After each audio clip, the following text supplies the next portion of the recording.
Welcome back to Physics 142 online. We've seen in the double-slit experiment that there's a pattern of bright and dark fringes when it's viewed on a distant screen. But what if we want to get more quantitative? What if we want to find the actual function for the intensity or the brightness along the viewing screen as a function of the angle theta? Well, we can do this quite nicely using mathematics that we've already developed in our study of traveling waves. So as a simple model for understanding what the intensity of light will be at a particular point on the screen, let's model the light coming through each slit as a traveling wave and look at what happens to those traveling waves when they reach a common point on the screen, P, that's at an angle theta away from the horizontal.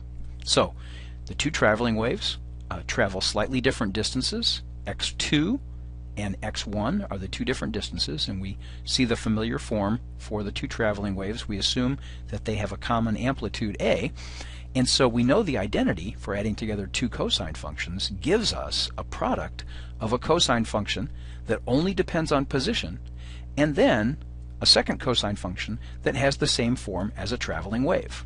So this first term, including the 2a out in front, we can think of as a position-dependent amplitude.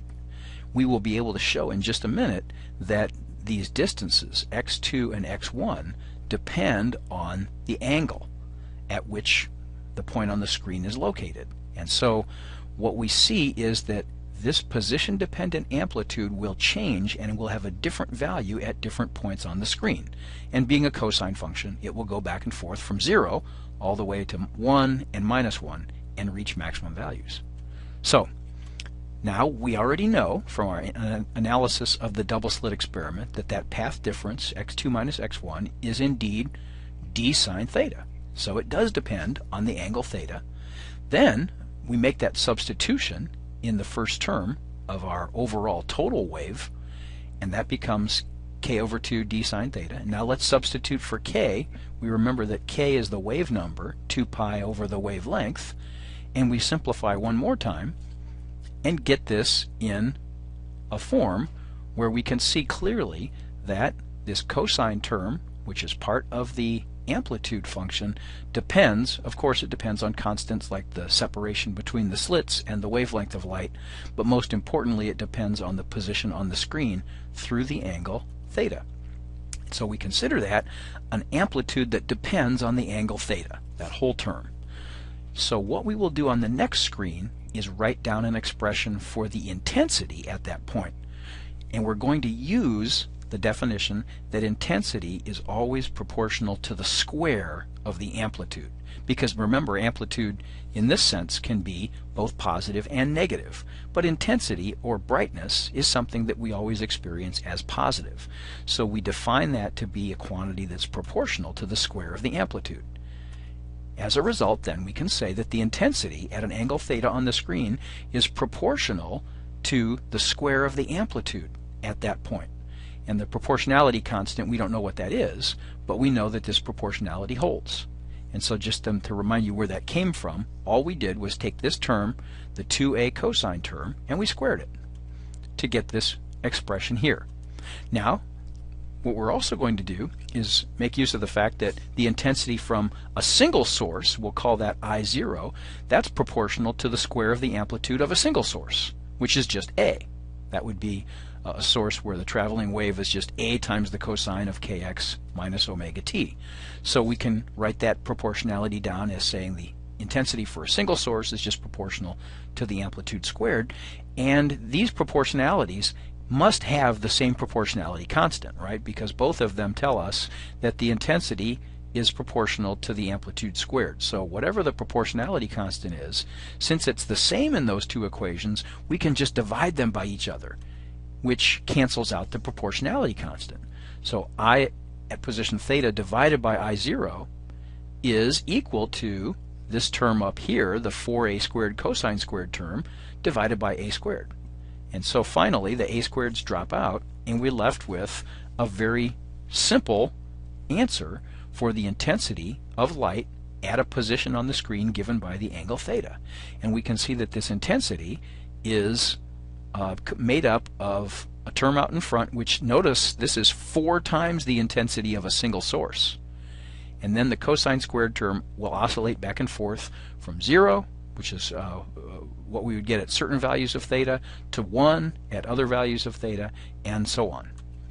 So this assumes, the one assumption that we have made is that, and we stated this up here, is that a single slit gives a uniform intensity I0 at all points across the screen. And that's a very good approximation if that slit is extremely narrow. We'll consider a little bit later on the case if that slit has a width to it.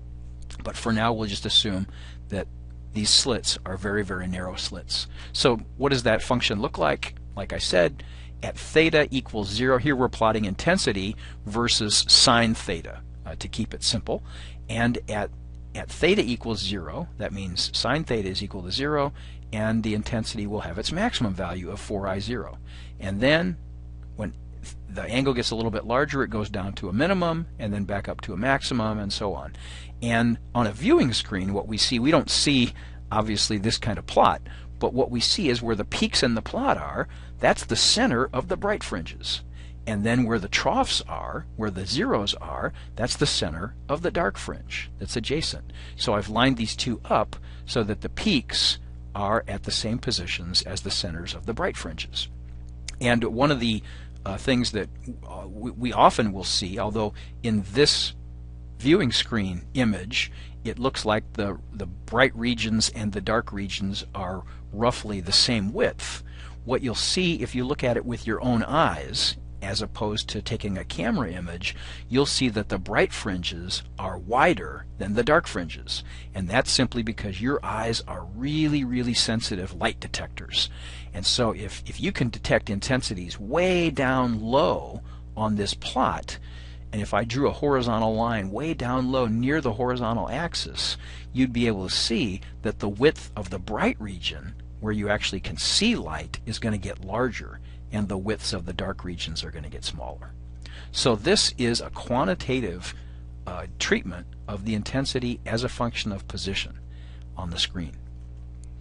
Now we're going to move on and consider a separate phenomenon, which is another manifestation of the wave property of light, although this is a phenomenon that happens for all kinds of waves, and it's called diffraction. And in particular, we're going to look at diffraction of waves when they pass through a slit or an aperture. So diffraction refers to the bending of a wave when it either passes through an aperture or when it encounters an object and has to pass around that object. So we already should be familiar with this kind of a phenomenon in the case of water waves or sound waves. And here's an overhead view of a water tank where a ripple is created by a wave coming in from the left and encountering this obstacle that has a very small opening in the middle. So this aperture then, as the plane waves come in, these are waves that are created by, let's say, taking a stick and splashing it into the water at regular intervals, so that you get this wave propagating from left to right, and then it encounters this solid barrier so that none of the wave passes through at the barrier, but only through this central slit. But notice what happens. After it passes through the slit, part of the wave bends around the corners of the slit. And so we end up with that slit looking like a point source of waves. And so if that slit is really, really narrow, it really does act like a point source, and that would tell us that the intensity of waves on a distant screen or wall would be pretty much the same all the way across. So that's the approximation that we were making just a few minutes ago when we analyzed the intensity of the double-slit experiment.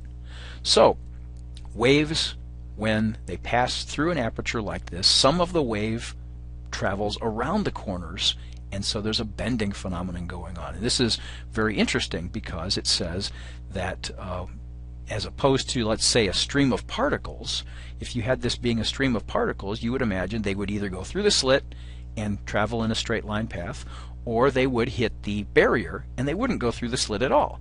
So if this were instead a stream of particles, we would expect to just see a clump of particles hitting the screen on the right near the original trajectory that came through the aperture. But when we have waves instead, we get wave phenomena where there's bending around the corners of the aperture. Now, what about light? Does this happen for light? This was one of the difficulties in the early days, back in the 17th century. People realized that if light were really a wave, that it should exhibit this kind of bending phenomenon. But they had no idea what the wavelength was, and didn't realize that in order to see this for light, because light has such a small wavelength, you'll need to have an aperture that's very, very thin, or very, very narrow. So let's consider this setup and just schematically show what happens when we do this experiment with light. Here it's only passing through a single slit, and we use the letter A to indicate the width of the slit. When we look at the pattern on a distant screen, we see something interesting. We again see a series of bright and dark fringes, or bright and dark regions on the screen, like we did with the double slit experiment, but with a couple of qualitative differences. What we see is the central bright region right here, which is centered on the horizontal dotted line. It's actually quite a bit wider than the other bright regions. And when we look at this in class, I'll be able to show you a demonstration. You'll see that that central bright region has most of the intensity of the overall pattern. These subsequent bright fringes get dimmer and dimmer as you move away from the center. Nevertheless, there still is this series of bright and dark fringes. And once again, the only way to make sense out of this is to think of the light as having a wave-like character, so that in some sense there must be constructive and destructive interference happening at different points on the viewing screen. But this is a little bit odd, because when we think of light going through a single slit, it makes it seem like there's only one source. And if you've only got one source of waves, how do you have interference? Well, let's take a look at that on the next slide. How can this be? If we've only got one source, we would expect to see, a little bit like the photograph that I showed a few minutes ago, that we would just see a rippling effect of the waves coming through the slit. And it wouldn't predict that there would be maxima and minima, or interference, bright and dark regions. So what's happening? Well, imagine that we take the slit and divide it in half. So if the slit is centered on this dotted line, there's a top half and a bottom half to it.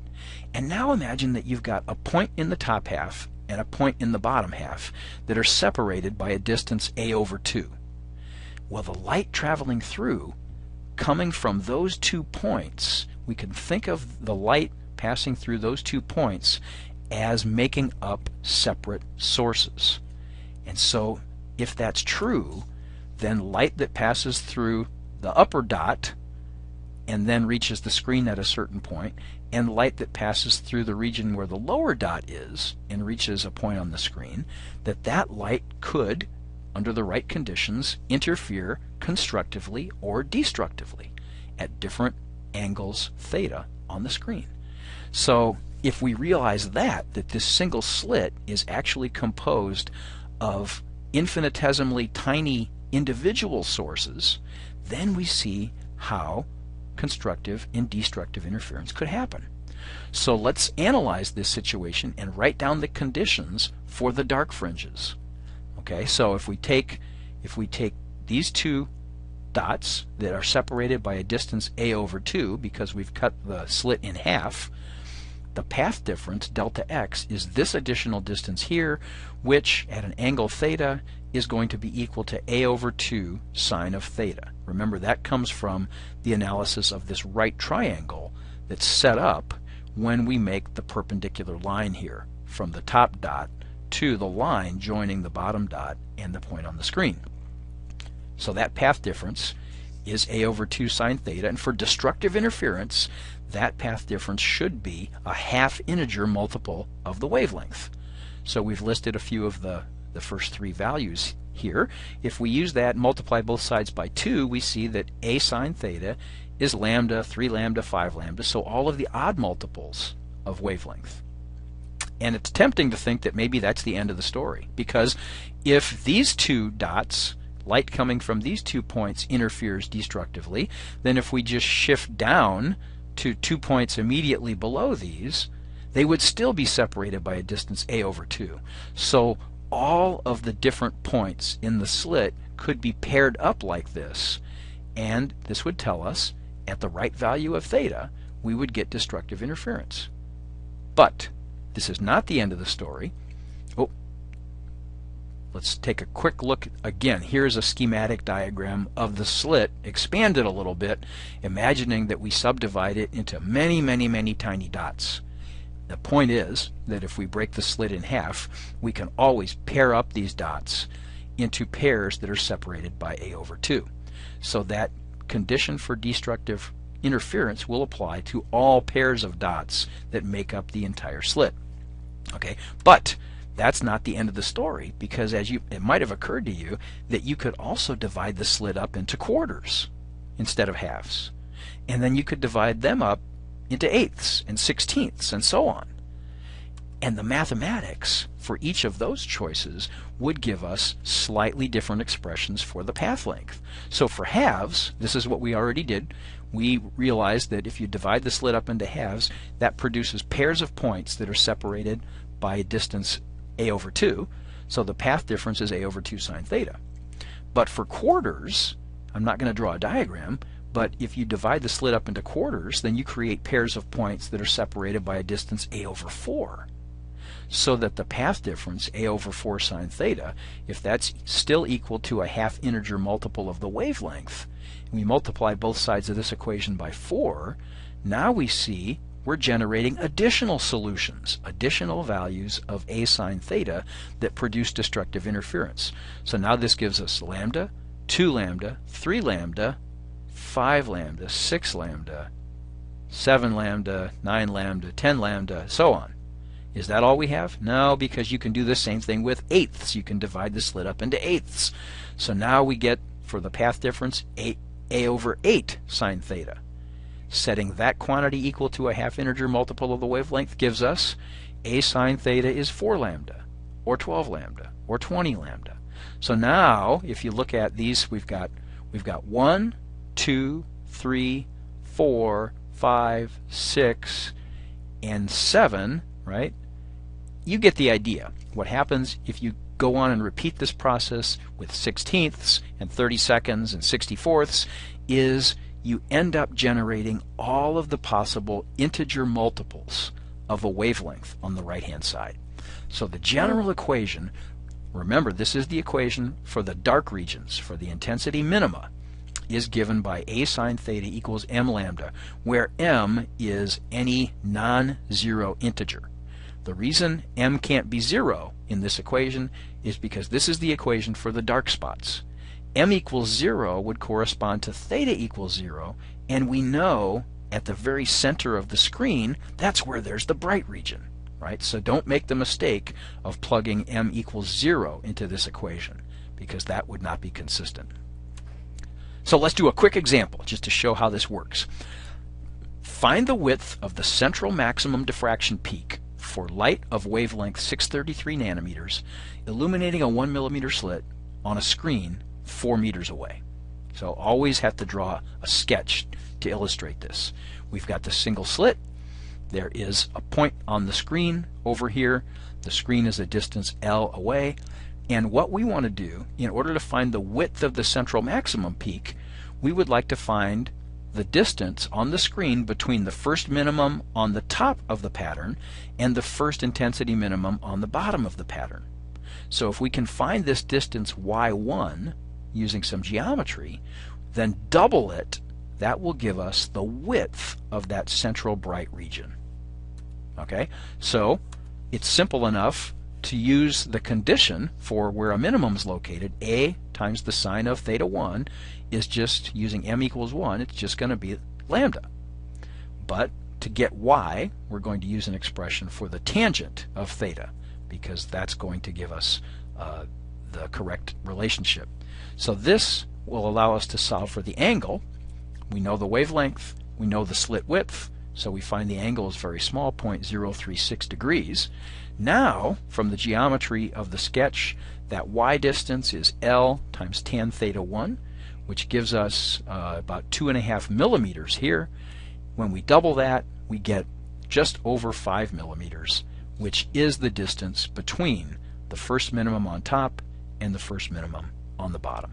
So that's something that we actually could make a measurement of on the screen and compare that to the predicted value if we knew the value of A and if we knew the value of L, and of course the wavelength. So I hope that's helpful. That's very similar to a homework problem that you'll have to do, and I will see you in class.